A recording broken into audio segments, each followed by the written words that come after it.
आज के वीडियो में हम अपनी स्टडीज को कंटिन्यू करते हुए अभ्यास जारी रखेंगे और आज हम अध्याय 4 जो था हमारा इस्लाम का उदय और विस्तार वाला, इसके मुख्य बिंदु करेंगे। कल हमने चैप्टर के कुछ मुख्य बिंदु लिख लिए थे, आज जो बचे हुए हैं उनको कंटिन्यू करेंगे।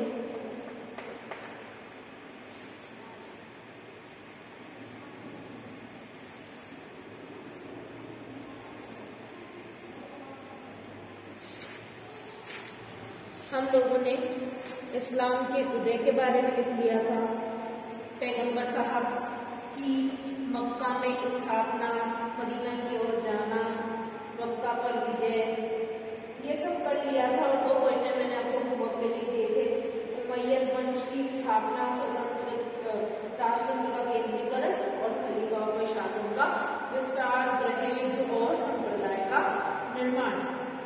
आज जो टॉपिक हम करेंगे पहला वो है अब्बासी क्रांति। पहला पॉइंट है अब्बासी क्रांति। अब्बासी क्रांति के संबंध में आप लिखिए।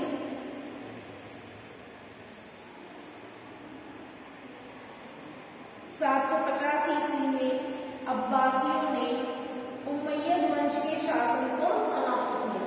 पहला पॉइंट लिखेंगे 750 ईस्वी में अब्बासियों ने उमय्यद वंश के शासन को समाप्त किया।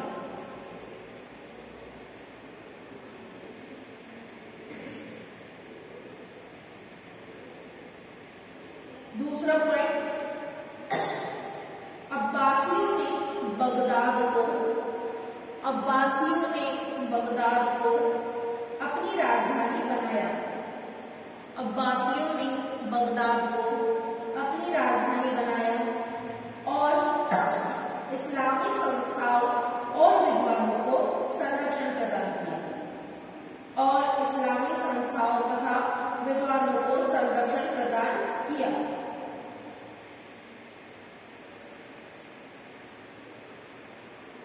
ये 2 पॉइंट हो गए इससे रिलेटेड। अगला पॉइंट लिखें, ये भी अब्बासियों से संबंधित है, पर क्योंकि अपने आप में इंपॉर्टेंट है ये पॉइंट, इसलिए हम इसको अलग बिंदु में दिखा रहे हैं। टॉपिक है खिलाफत का विघटन। खिलाफत का विघटन। यहां अपन ये भी लिख सकते हैं खिलाफत और अब्बासियों का विघटन।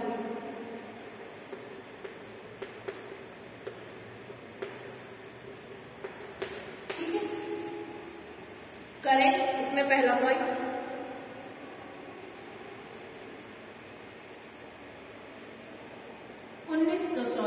पहला पॉइंट 945 ईस्वी में 945 ईस्वी में ईरान के बुवाही नामक 945 ईस्वी में ईरान के बुवाही नामक शिया वंश ने ईरान के बुवाही नामक शिया वंश ने बगदाद पर अधिकार कर लिया। 945 ईस्वी में ईरान के बुवाही नामक शिया वंश ने बगदाद पर अधिकार कर लिया।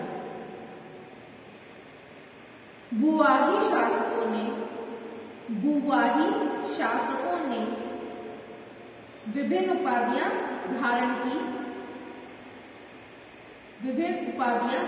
की, परंतु खलीफा का पद धारण नहीं किया।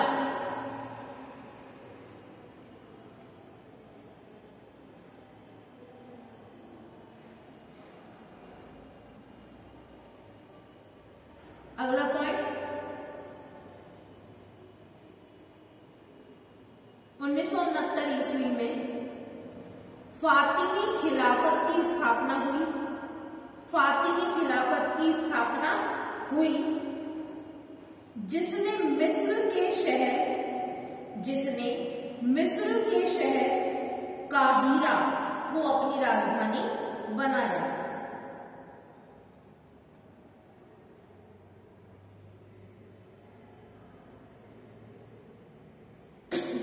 ये पॉइंट कंप्लीट हुआ यहाँ। अगला पॉइंट लिखेंगे आप, तुर्की सल्तनत का उदय। तुर्की सल्तनत का उदय।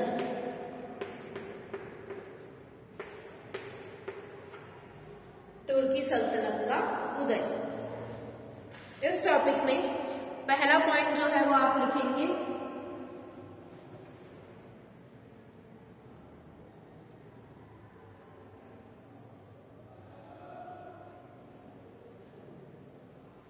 दसवीं तथा 11वीं शताब्दियों में, 10वीं तथा 11वीं शताब्दियों में तुर्की सल्तनत का उदय हुआ। तुर्की सल्तनत का उदय हुआ।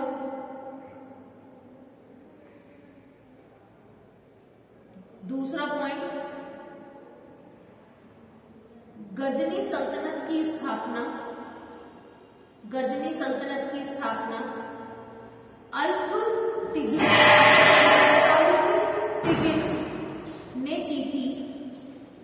ने की थी, जिसे महमूद गजनबी ने सुदृढ़ बना दिया। जिसे महमूद गजनबी ने सुदृढ़ बना दिया था।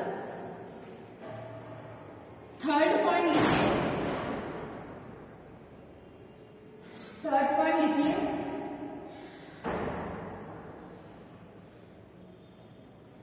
1055 में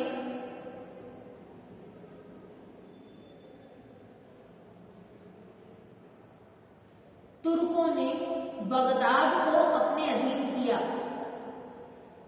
1055 में तुर्कों ने बगदाद को अपने अधीन किया। बस इतने पॉइंट लिखोगे आप इसमें। अगला बिंदु लिखें, धर्म युद्ध।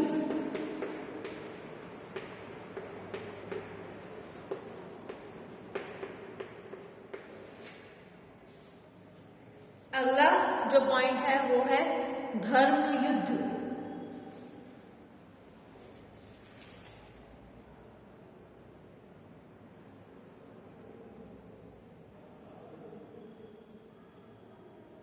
पहला पॉइंट लिखें,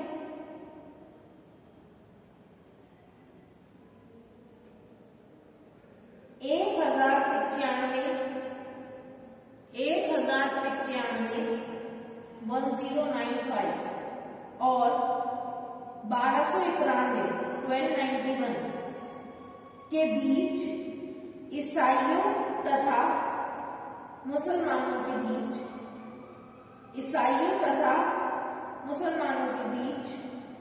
अनेक युद्ध लड़े गए,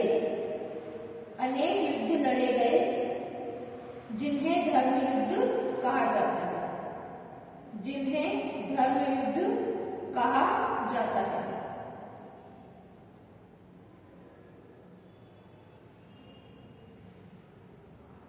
दूसरा पॉइंट, 1095 ईस्वी में 1095 ईस्वी में पोप ने बाइजेंटाइन सम्राट के साथ मिलकर पवित्र स्थान जेरूसलम को मुक्त कराने के लिए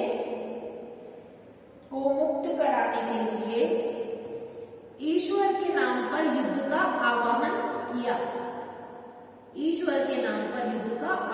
किया। यानी मतलब क्या है कि ईसाइयों और मुस्लिमों के बीच में जो ये युद्ध हुआ है, इसकी शुरुआत जो ईसाई धर्म जगत के पोप थे, उन्होंने बाइजेंटाइन राज्य के सम्राट के साथ मिलकर एक घोषणा कर दी थी कि हमें हमारे पवित्र स्थल, और उस पवित्र स्थल का नाम क्या था, जेरूसलम, को मुस्लिमों से मुक्त कराना है और ये कार्य करने के लिए हमें उनके साथ में युद्ध करना पड़ेगा। यहीं से धर्म युद्ध की शुरुआत हुई थी। ठीक है, तीसरा पॉइंट लिखिए, प्रथम धर्म युद्ध। प्रथम धर्म युद्ध 1098 से 99 ईस्वी में, 1098 से 99 ईस्वी में फ्रांस और इटली के सैनिकों ने सीरिया में एंटिआक और जेरूसलम पर अधिकार कर लिया। प्रथम धर्म युद्ध 1098 से 99 में फ्रांस और इटली के सैनिकों ने सीरिया में एंटिआक और जेरूसलम पर अधिकार कर लिया। दूसरा धर्म युद्ध लिखिए, चौथा पॉइंट। दूसरा धर्म युद्ध 1145 से 1149, 4 साल, 1145 से 1149 में एक जर्मन तथा फ्रांसीसी सेना ने दशमिक पर अधिकार करने का प्रयास किया, परंतु वह पराजित हुए।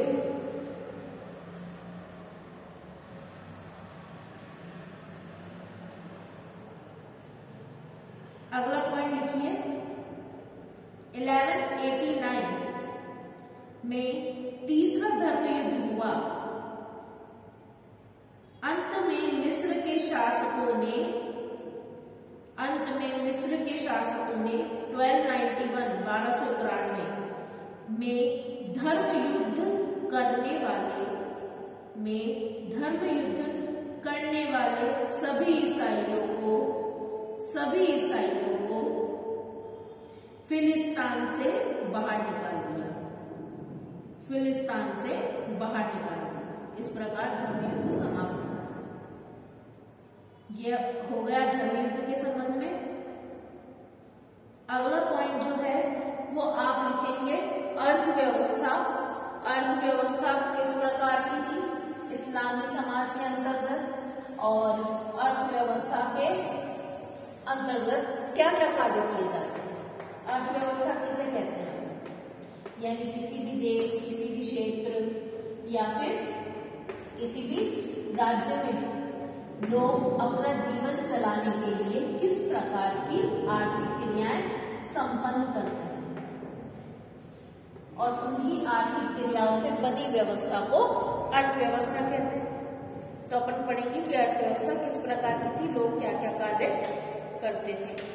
इसे अपन 3 पॉइंट्स में डिवाइड कर सकते हैं, कृषि, शहरीकरण और अगला व्यापार।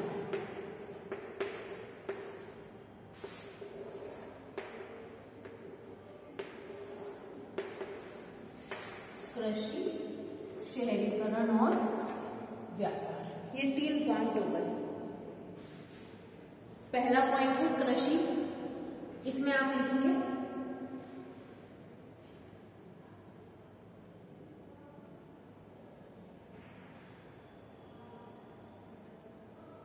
लोगों का प्रमुख व्यवसाय कृषि था। बड़े छोटे किसान व राज्य, ब्रैकेट में लिख दें राजा, जमीन के मालिक थे।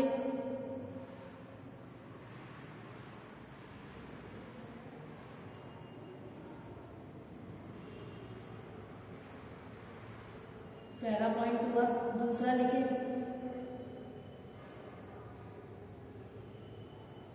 जमीन पर कर, ब्रैकेट में लिखे खराज, जमीन पर कर ब्रैकेट में खराज लगता था जो उपज के आधे से लेकर के 5वें हिस्से के बराबर होता था। जो उपज के आधे से लेकर 5वें हिस्से के बराबर होता था, यानी जमीन के ऊपर टैक्स देना पड़ता था और वो कितना होता था वो आपको बता दिया। तीसरा लिखो इसमें, कपास, संतरा, केला, तरबूज आदि की खेती कर यूरोप को निर्यात किया जाता था। कपास, संतरा, केला आदि की खेती कर यूरोप को निर्यात किया जाता था।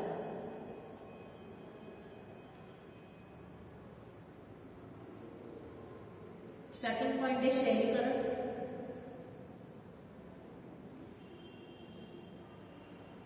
इसमें आप लिखें कुफा, बसरा, फुस्तात, कुफा, बसरा, फुस्तात तथा काहिरा आदि प्रसिद्ध नगर थे। आदि प्रसिद्ध नगर थे।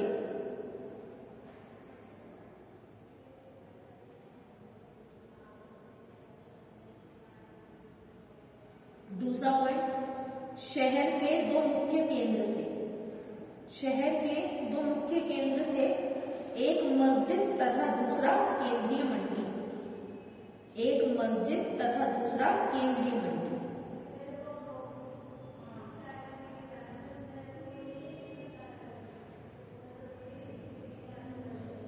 तीसरा पॉइंट, शहर में प्रशासकों, विद्वानों और व्यापारियों के लिए बड़े भवन थे। शहर में प्रशासकों, विद्वानों और व्यापारियों के लिए बड़े भवन थे जो केंद्र के निकट थे तथा सामान्य नागरिकों और सैनिकों के क्वार्टर्स बाहरी घेरे में थे। तथा सामान्य नागरिक और सैनिकों के क्वार्टर्स बाहरी घेरे में थे। तीसरा पॉइंट है व्यापार। ये लिखिए, इसके अंदर क्या पॉइंट्स लिखना है। 5 शताब्दियों तक अरब और ईरानी व्यापारियों 5 शताब्दियों तक अरब और ईरानी व्यापारियों का चीन, भारत और यूरोप के बीच समुद्री व्यापार पर एकाधिकार रहा। 5वीं शताब्दी तक अरब ईरानी व्यापारियों का चीन, भारत और यूरोप के बीच के समुद्री व्यापार पर एकाधिकार रहा। दूसरा पॉइंट, समुद्री व्यापार लाल सागर और फारस की खाड़ी से होता था। समुद्री व्यापार लाल सागर एवं फारस की खाड़ी से होता था।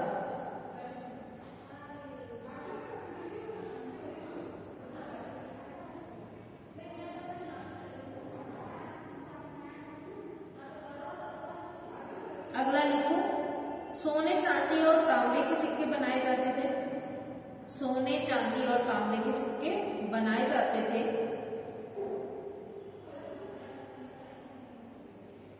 साख पत्रों का एवं सिक्कों का प्रयोग व्यापारियों एवं साहूकारों के द्वारा लेन देन हेतु किया जाता था। साख पत्रों एवं सिक्कों का प्रयोग व्यापारियों द्वारा और साहूकारों द्वारा लेन देन के लिए किया जाता था।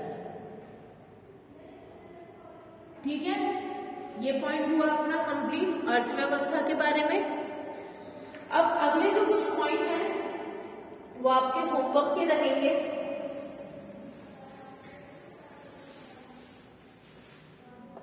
होमवर्क में आपको करना है, एक तो है इस्लामी राज्य में विद्या और संस्कृति,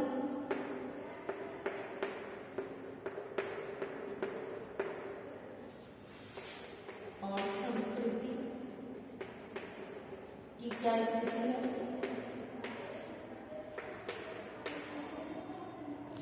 अगला पॉइंट है सूफी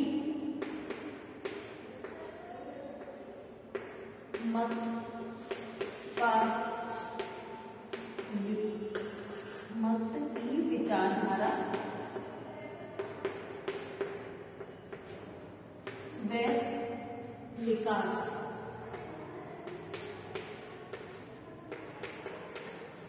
अगला पॉइंट है इस्लामी जगत में ज्ञान विज्ञान की स्थिति। यह आपको ब्लॉक में करना है ये तीनों पॉइंट्स। पहले पॉइंट में बताना है कि इस्लामी राज्यों में विद्या और संस्कृति कैसी थी, क्या विद्या का किस प्रकार से उपयोग किया जाता था, लोग कितने विद्वान थे, वो सारी स्थिति इसमें बतानी है। अगले पॉइंट में बताना है कि सूफी मत की जो विचारधारा है वो कैसी थी, सूफीवाद क्या था और इसका विकास कैसे हुआ, कैसे लोग इसको फॉलो करने लगे।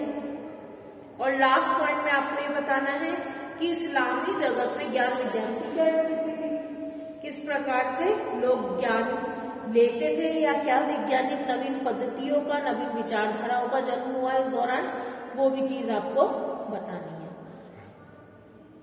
ठीक है, तो इस तरीके से आपको इन तीनों पॉइंट्स को डिस्क्राइब करना है, कॉपी में भी कंप्लीट करना है प्लस लर्न भी करना है। डे टू डे और डेट टू डेट आप आपका काम कंप्लीट करते जाएं। आगे जो इस चैप्टर से रिलेटेड पॉइंट्स हैं वो हम नेक्स्ट वीडियो में कंटिन्यू करेंगे।